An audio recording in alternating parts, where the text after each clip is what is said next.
Hello friends, आज के video में हम लोग चर्चा करेंगे आरबीआई मॉनेटरी पॉलिसी के बारे में। यह हमारा दूसरा पार्ट है आरबीआई मॉनेटरी पॉलिसी का।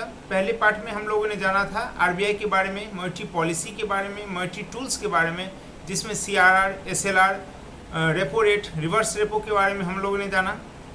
आज हम लोग मॉनेटरी टूल्स को ही आगे कंटिन्यू करेंगे।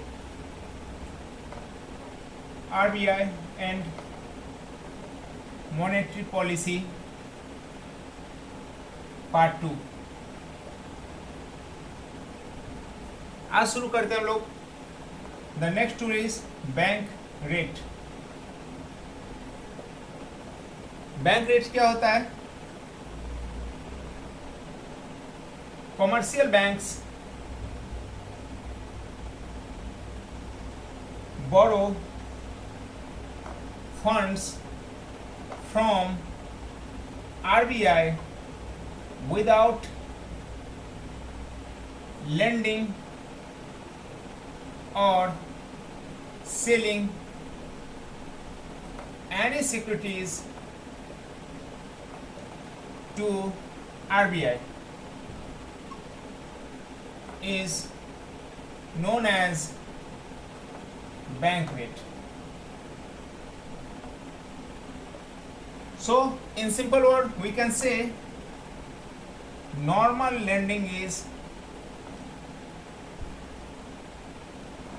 Bank rate. और बैंक रेट जो अभी चल रहा है वो चल रहा है 4.25%। ठीक है। रेपो रेट में हम लोगों ने देखा था कि उसमें जो इंटरेस्ट रेट था वो 4% था, क्योंकि वहां पर अगेंस्ट सिक्योरिटीज फंड बोरो किया जा रहा था रिजर्व बैंक ऑफ इंडिया से। लेकिन यहाँ पे commercial banks borrows funds from RBI without lending और selling any securities to RBI is known as bank rate. So you can say the normal lending is bank rate. और यहाँ पे इसी कारण से इंटरेस्ट रेट जो थोड़ा सा अधिक है रेपो रेट से, रेपो रेट में 4% था, यहाँ 4.25% है। ठीक है। अब आगे चलते हैं।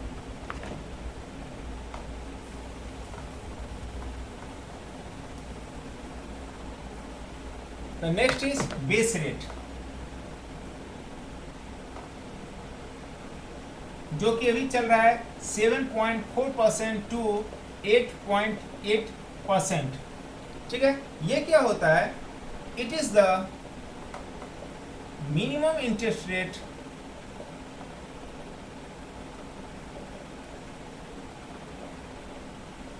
of a bank below which banks cannot lend। ठीक है। यह वो मिनिमम इंटरेस्ट रेट है जिससे नीचे बैंक उधार नहीं दे सकते हैं, जिससे नीचे के रेट पर बैंक उधार नहीं दे सकते हैं। Base rate has replaced BPLR, full form है benchmark prime lending rate. Rate from 1 जुलाई 2010। 1 जुलाई 2010 से बेस रेट ने BPLR को रिप्लेस कर दिया है।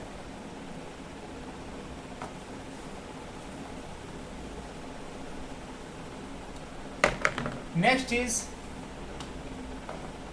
MSF, फुल फॉर्म है मार्जिनल स्टैंडिंग फैसिलिटी। और यह भी चल रहा है 4.25%।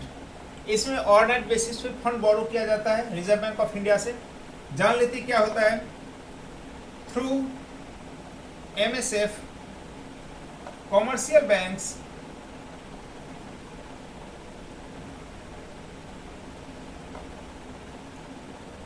can borrow up to 3% of their NDTL।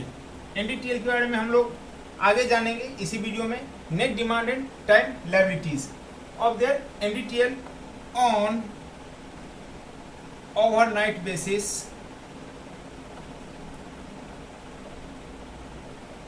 from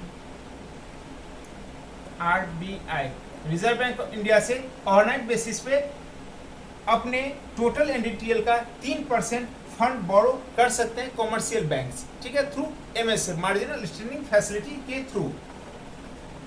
it came into effect from 9 मई 2011, 9 मई 2011 से यह प्रभाव में आया एमएसएफ। इसमें जो कोलैटरल यूज होता है, collateral used all the government securities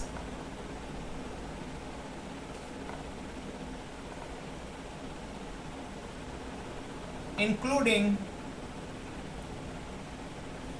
SLR, SLR can be used, SLR को यूज किया जा सकता है, वो इंक्लूड इसमें होता है इसके थ्रू बोरो करने में, ठीक है। पहले जो लिमिट था वो 2% ही था, लेकिन अब ये बढ़ के 3% हो गया है। इसी में मैं लिख देता हूं नीचे में, previously it was only 2% of NDTL, now 3% of NDTL from 27 मार्च 2020। लेकिन अब यह 3% हो गया ऑफ NDTL 27 मार्च 2020 से। अब अगला पे चलते हैं।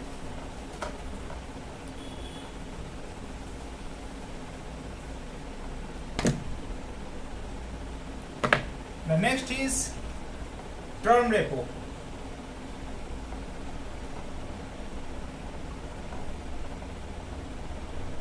इसमें first term repo auction was conducted on 11th October 2013 and that was Friday। ठीक है, these are some bullet points। पहला टर्म रेपो ऑक्शन जो हुआ था वो 11 अक्टूबर 2013 फ्राइडे को हुआ था। ऑक्शंस आर कंडक्टेड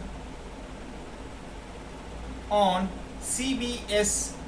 CBS का फुल फॉर्म होता है core banking solution on CBS eKuber platform through electronic bidding।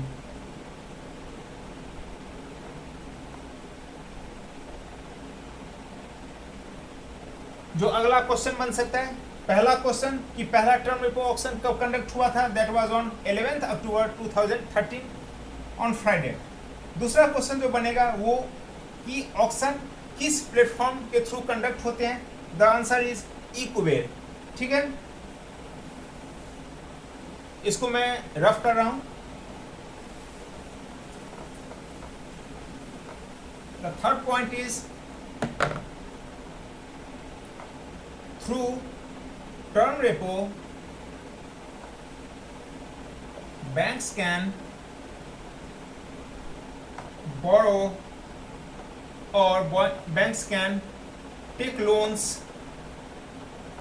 up to 0.75% of their NDTL। तो तीसरा क्वेश्चन बनता है कि अपने NDTL का कितना परसेंट थ्रू टर्म रेपो के थ्रू बैंक लोन ले सकते हैं, the answer is up to 0.75% of their NDTL।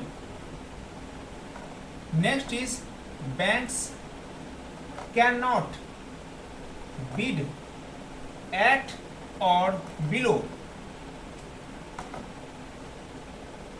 current repo rate. Again the next important point, banks cannot bid at or below. जो करंट रेपो रेट चल रहा है, जैसे कि अभी करंट रेपो रेट चल रहा है 4%, तो 4% या उससे कम पर बैंक्स बिड नहीं कर सकते हैं टर्म रेपो के थ्रू लोन लेने के लिए। उससे कम का जो बिड होगा वह ऑटोमेटिकली रिजेक्ट हो जाएगा।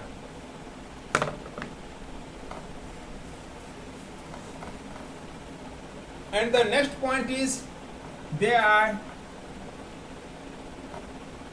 3 types of term repo or term repo options. First, 7 days term repo.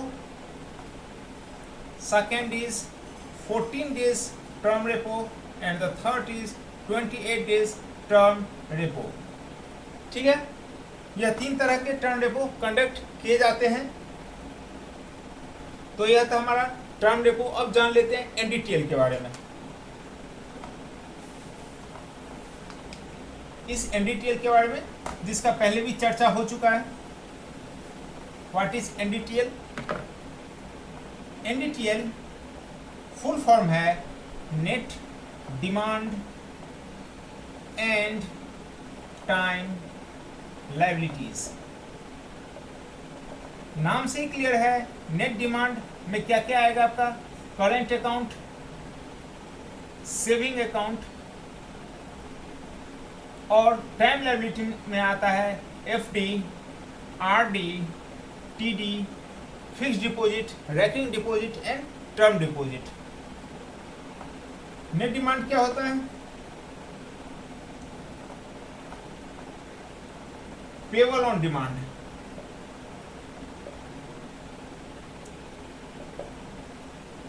Customer अपना पैसा जब भी मांगेगा ऑन डिमांड बैंक को पे करना होगा। Example is current and saving account. इसमें कोई भी टाइम बाउंडेशन नहीं होता है, कभी भी पैसा आप निकाल सकते हैं through cheque, through ATM card. Next is time liabilities.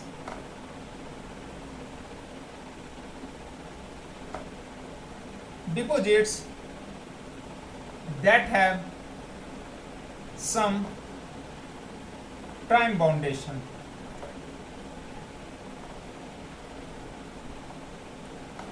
or depositors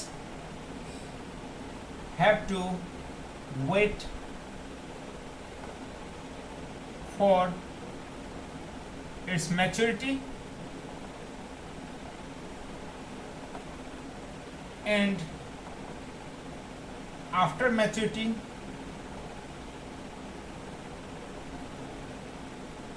they can withdraw from it. Time liabilities like FD, RD, TD, इसमें एक टाइम बाउंडेशन होता है। आप एक फिक्स टर्म के लिए डिपॉजिट करते हैं, जो भी टर्म हो, 1 साल, 2 साल, 5 साल, और उससे पहले अगर आप निकालते हैं तो आपको पेनल्टी देनी पड़ती है और वो आपको इंटरेस्ट रेट नहीं मिलता है जो इंटरेस्ट रेट पे आपने पैसा डिपॉजिट किया था। अगर आपको पूरा इंटरेस्ट रेट चाहिए जो एफडी का एक्चुअल इंटरेस्ट रेट है, तो आपको पूरे टाइम के लिए जब उसका मैच्योरिटी होगा तब आपको वो पैसा वापस मिलेगा उस एक्चुअल इंटरेस्ट रेट के साथ। तो आपको उतना टाइम वेट करना पड़ेगा। तो यहाँ पर टाइम बाउंडेशन है, यहाँ पर नेट डिमांड में कोई भी टाइम बाउंडेशन नहीं है। तो इसी को कहा गया है net demand and time liabilities, that is NDTL. इसी के साथ यह हमारा दूसरा वीडियो यहाँ पे समाप्त होता है। मिलते हैं अगले वीडियो में, तब तक के लिए थैंक यू।